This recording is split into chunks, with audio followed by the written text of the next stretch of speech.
There's a story that came to mind that a friend of mine, his teacher told him this story.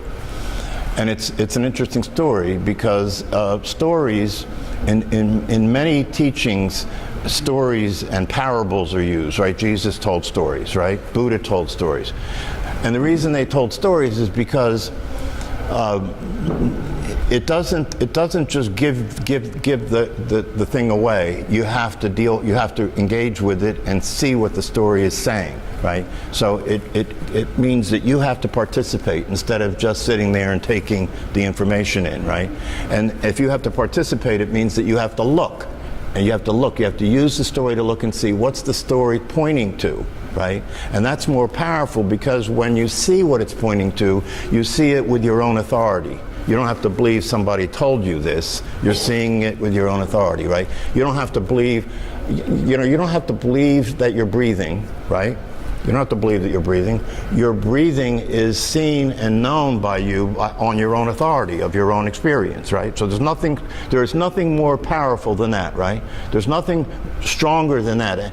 Anything that you see and you realize based on your own direct experience is more powerful than anything else. Anything that you believe is not as strong as that, right? A belief means you're depending on what you heard, right? You have a faith in what you heard is true, right? But what you see directly for yourself is not a belief. It's something that you see based on the authority of your own experience. There's nothing more powerful than that. So, the story, there's this dog, and this dog has a bone. So the dog has a bone in its mouth, and the dog is walking through the woods, and the dog comes to a pond. And when it gets to the pond, it stops and looks at the water, and it sees its reflection, right? It sees a reflection of a dog with a bone in its mouth, right? And the dog drops the bone, and it falls in the water because he wants the bone that dog has. And then the master comes up, sees what happened, right? And he picks the bone up from the water to give it to the dog, and the dog won't take the bone because he's waiting for the other dog to pick up the bone so he can get that bone. So this is a very powerful story if you understand what it's pointing to, if you understand what it says, right? Anybody have any ideas? Satisfied with what you already have. Okay, that's one thing that you could get from it, yeah. So if you already see, look, the bone, let's say the bone is the prize. The bone is the most precious thing that you have, right? And let's say that what the bone symbolizes is the most precious thing you have is self-knowledge. The most precious thing you have is to know yourself. Why? Because if you know yourself, right, you're not trying to become anything, are you? If you know yourself, you can be relaxed in your own skin. If you know yourself, then you can be happy, right? Because you're not trying to get anything from life. You're just experiencing the beauty and the value and the joy of being the self that you are. You're just happy. If you know yourself, your experience of joy and happiness is a function of the appreciation of the fact that you exist, right? This is the bone that people don't know they have, right? They find out that they have it when it comes close to death, right? Then they realize, oh shit, you know, I was worried about all these other things. I was trying to get all these other things, right? And now I'm about to lose the thing that was the most precious thing I had, and I didn't know that, right? That's the bone, right? So you already have the bone, right? Because you're here, you're alive, you're aware, right? You already have the bone, right? But then, so that's the natural state. That's the state that the baby is in before the baby gets a name and learns that it's separate from other people and learns, you know, all the other things that you learn about yourself, right? That's the dog in the pond, right? That's the image in the pond, right? And so when you learn that you're not the self that you are naturally. You learn that you're your body, you learn that you're your name, you learn that you're your son, your parents' child, your sister's brother, you learn that you're your job, you learn that, all the other things, and then that becomes your life, right? You become that dog. Your attention is riveted on that dog that you see, right? And you want that dog to have the bone, so you can get the bone from that dog, right? But the only problem with that is that dog's not real. That dog doesn't really exist. So as long as your attention is taken by that dog, right, then you're not present to your own reality. And even if somebody tries to give you a bone, you won't take it because you're waiting for the other dog to pick up the bone. See, this is the way it is. Who you think you are is waiting to find out who you are. Who you think you are is waiting to succeed, is waiting to figure this life out, is waiting to whatever it is, right? Isn't it true, right? Isn't it true? It's very important for you to slow down, and that's where meditation can help. Slow down. It's very important for you to slow down and start to pay attention to what's really going on. What does that mean? If you slow down and start to pay attention to what's really going on, you'll start noticing that something's missing. Something's missing. You start noticing that there's you may not be able to put your finger on it, but somehow it seems as though it's just not the way it should be, or I'm not who I should be, or it's just I keep trying to get this thing to work, right? I keep trying to figure out what it's going to take for me to be satisfied, because the constant experience that human beings are having is dissatisfaction, right? You want something, right? You think that that something you want is in the future, so you'll start planning to get it, right? You want something. You think that something might be a new car. Maybe that'll be it. You think that something might be a new relationship. You think that something might be retirement. You think that something might be a new job. You think that something might be the next marriage after you get out of this. You think that something might be when the kids grow up. You think that something may be when you get a different body, when you get a face job, right? Everybody's got this going on, right? And then there are people who are going to sell you the answers, aren't there, right? There are people who are getting very wealthy telling you what it is. That if you get this, that's going to be the thing, right? And it's a changing target, isn't it? It's changing all the time, right? And that's changing, you're changing, how you feel changes, what you think changes, and you're trying to get this to work. It's a mess, right? So this is what you notice if you start to wake up and pay attention, right? That's the dog paying attention to who you think you are, who's not satisfied, who doesn't have a bone, and you're waiting for the bone. Good luck. So then, that then becomes the beginning. That's the first step in waking up. And through meditation, by slowing down, you can start to get yourself related to the truth, which is that you're dissatisfied. The truth that there's something missing in your life. You're not sure what it is. It's changed many times, right? And if you really start to wise up, right? If you really start to wise up, you'll realize that whatever it is elusive, because you thought it was a lot of different things, but it kept changing all the time, right? So then at some point you get to the point where maybe I'm really missing something here, because every time I think I know what it is and I get it, it's not it. Something else. Yeah, so now maybe I'm missing the whole game here. Maybe I'm missing what's going on here, and I think I know what's going on, but every time I think I know what's going on, I find out that's not it.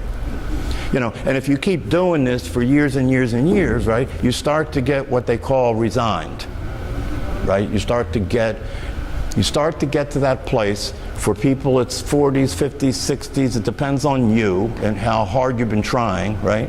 You start to get to that place where you just say, I don't know. I mean, I don't know, man. At this point, all I want to do is sleep, It's a shame that the face of death has to be the realization of that none of that matters. Well, no, it isn't. I think it's great. You know, it's like Muji said, death is God's greatest creation, right? Because if you face the truth, part of the truth you're facing is your own death, right? You're mortal, right? There's a clock ticking here, right? This is like beat the clock. Remember, anybody remember that? This is like beat the clock. You've got to solve this puzzle before you stop breathing, right? So it's a setup, right? Now, the thing is this, if you pay attention to the truth of your own death, instead of waiting until it's there, right, but realizing it is coming, there's no way to escape it, it is coming, and you pay attention to that like you don't know when it's coming, it could be coming tomorrow, right? Now you got a crisis. Now you're in an emergency, right? This is a good emergency, right? Because now you don't have time. You don't have time to go along with the rest of the bullshit that people are paying attention to. You've got to start to really look and see what's going on here.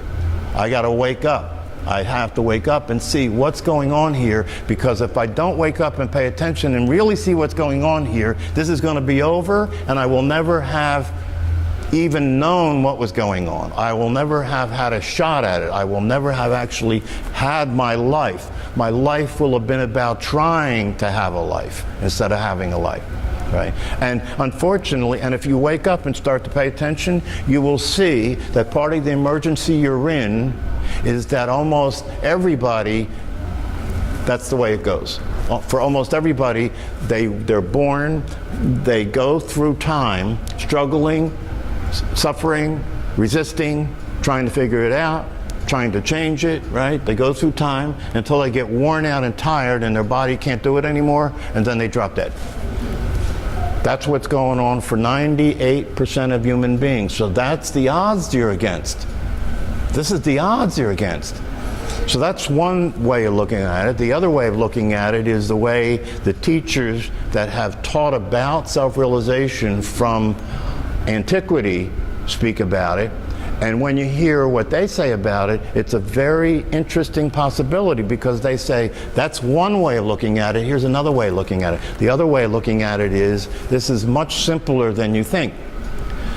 That all that dog has to do, right? All that dog has to do is stop paying attention to the image in the pond. Just stop paying attention to the image in the pond. What's that mean? It means for you and I, stop paying attention to the thoughts you have about the way it is and start looking at how it is. That's the dog in the pond. The dog in the pond is what you think is going on all the time. Who you think you are, that's the dog in the pond.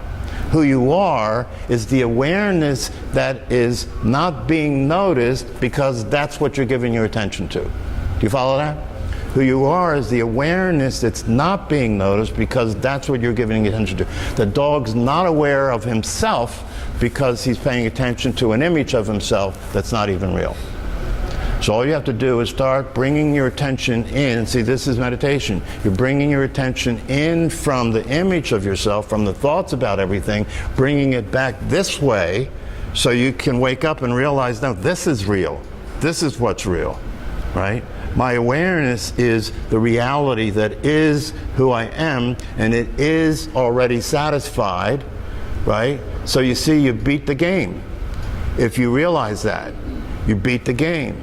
And it's very simple. Why? Because it's already true. You don't have to become aware, you are aware. You don't have to become what you are what you are. It's so simple that it's complicated. It's so simple that it's complicated because, just like the dog, as simple as it is for us to see what's happening with the dog, for the dog it's very complicated because he doesn't know that that's not real. Just like you don't know who you think you are is not real. It's very simple. Who you think you are is not real. That doesn't mean it doesn't exist, right? It doesn't mean that the image of the dog isn't there, right? It's just not real. It's just not the dog. It's an image of the dog. It doesn't mean that the picture on your driver's license isn't real, but you're not the picture on your driver's license, are you? But if a cop asks you for your identification, that's what he wants. You could say, what do you mean? What do you want? Why do you want to identify me? Here I am. No, I'm not interested in that. I want to see your driver's license, you see. That's the image. That's the image, right? And not only is that the image that the cop's interested in, but that's the image that you're interested in, isn't it? Right?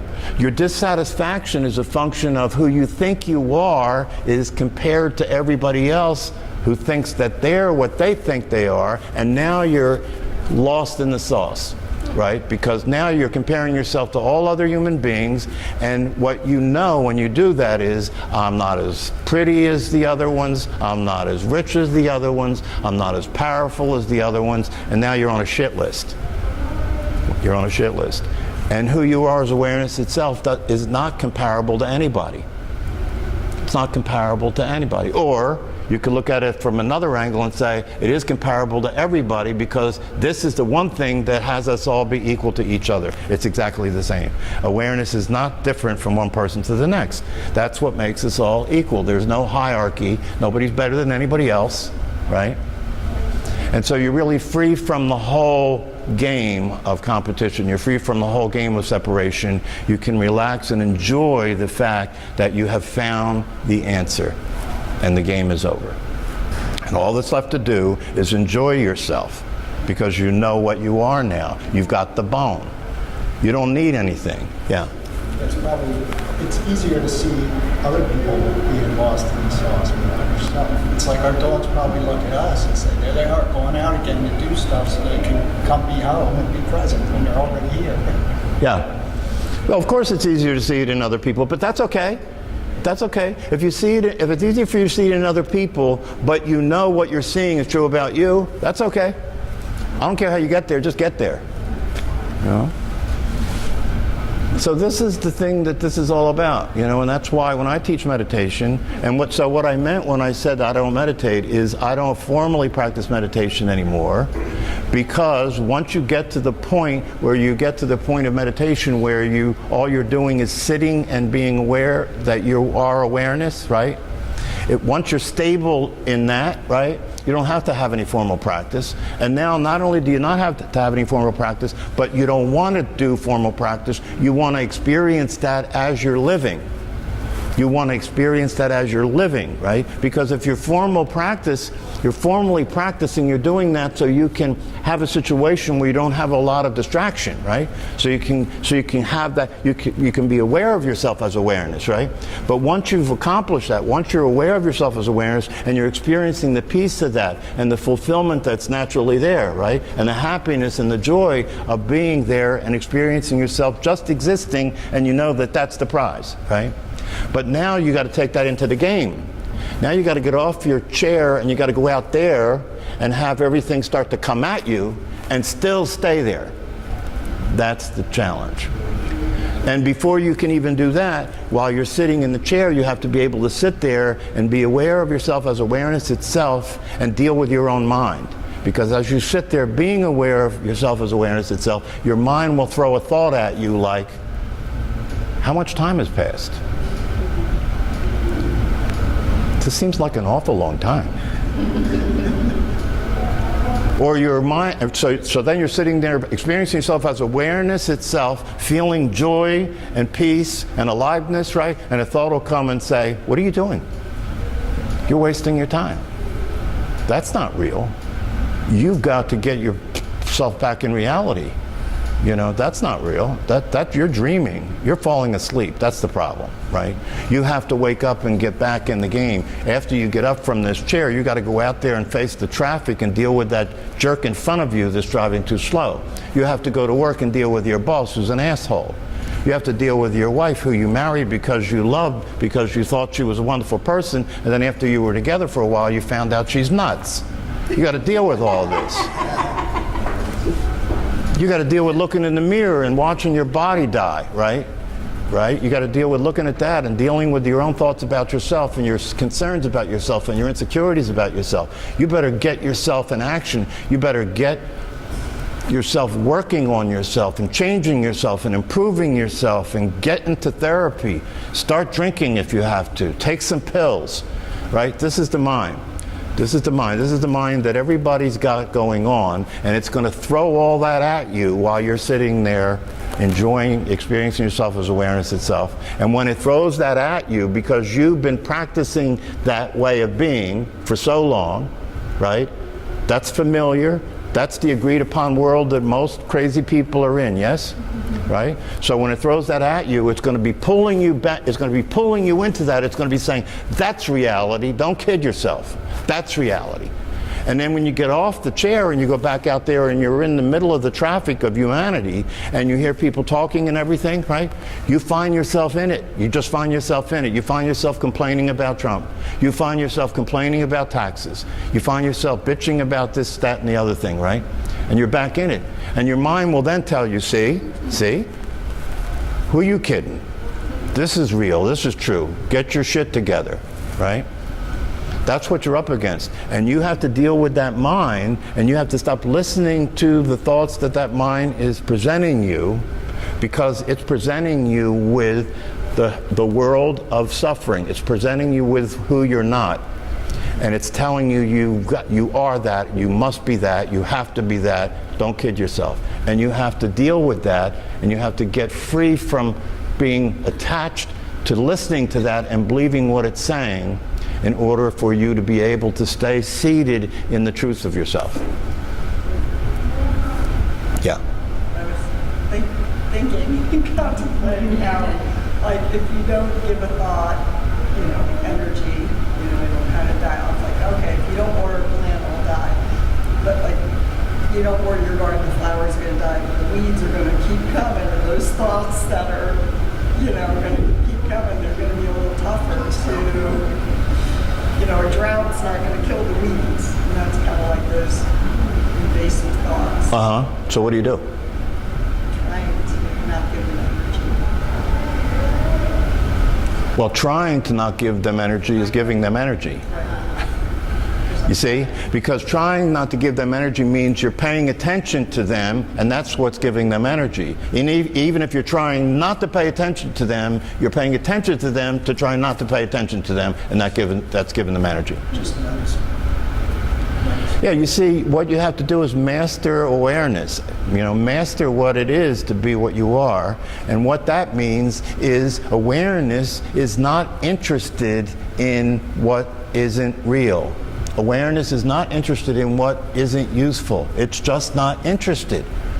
And so for awareness, a thought can come up, right? And when thought comes up, awareness sees the thought arise, recognizes it immediately as not being realistic or useful, and it comes and it goes. And it comes and it goes. But it's not being fed because I don't attach myself to it. I don't link up with it. I don't log on to the website, right? I don't click the mouse, right?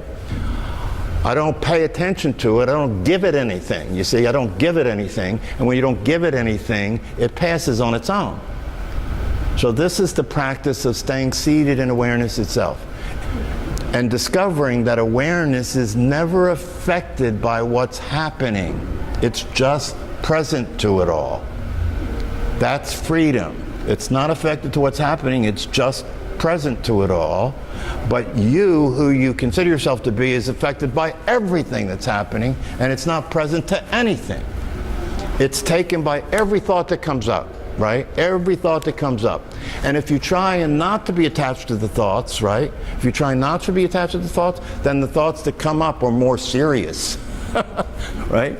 The more serious thoughts, because the mind's not going to let go. The mind, if you're not going to pay, if the thoughts that come up that are trying to audition for your attention are just simple little thoughts like, oh, don't forget to brush your teeth. But, you stop paying attention to those thoughts because they don't require your attention. You know that who you are is aware and will brush your teeth, right? But then the next thought that comes up is, you've been having this uncomfortable sensation right around your prostate. You might have cancer. See if you can not pay attention to that thought, right?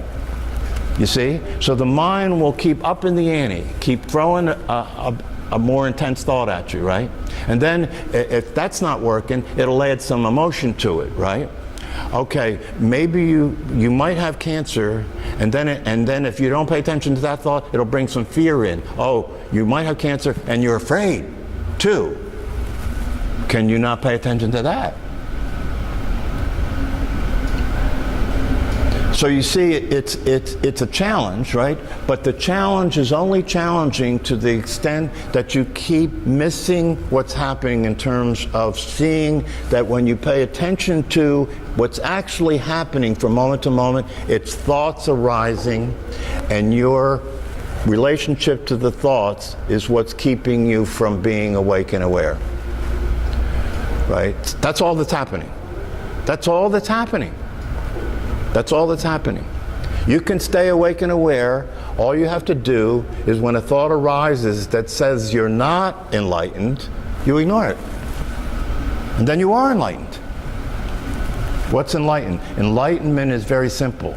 Enlightenment means you're awake, and awake means that you know who you are, and knowing who you are means that you're aware that your awareness itself, and that that's the essence of your existence, and that's where the happiness and satisfaction and fulfillment is. It doesn't need anything, it's not going anywhere, it didn't come from anywhere, it wasn't born, right? It has no form, right?